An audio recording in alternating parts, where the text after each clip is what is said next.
প্রত্যেকটা ছেলে মেয়ে জানে বাপ মার জন্য এইভাবে দোয়া করা উচিত। হে আল্লাহ, আমার বাপ মাকে তুমি জান্নাতবাসী দান করুন। রাব্বির হামকুমা কামা রাব্বাইনি সগীরা, রাব্বির হামকুমা কামা রাব্বাইনি সগীরা। আল্লাহ তোমার কাছে এই দোয়াটা প্রার্থনা করলাম। আল্লাহ, তুমি আমার এই দোয়াটা কবুল করে নেন। আল্লাহ, তুমি ছাড়া কেউ নাই। আল্লাহ, তুমি আমার বাপ মাকে তুমি খেয়াল রাখো। আল্লাহ, দুনিয়াতে যখন বাপ মা আমার জন্য খেয়াল রাখছে, আল্লাহ তুমি পরকালের জন্য বাপ মাকে তুমি খেয়াল রাখো।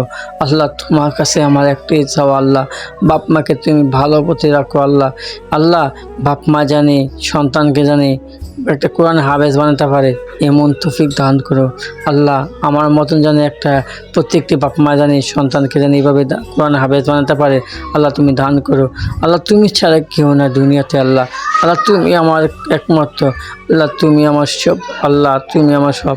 আল্লাহ বাপ মাকে তুমি জান্নাতবাসী দান করো এবং সারা জাহান দুনিয়ার মানুষ যারা কবর শুয়েছে তুমি জান্নাতবাসী দান করো। আল্লাহ গো, সারা জাহানের যত মানুষ আছে আল্লাহ কোরআন হাফেজ তাকে তুমি ভালো পথে রাখো। আমিন।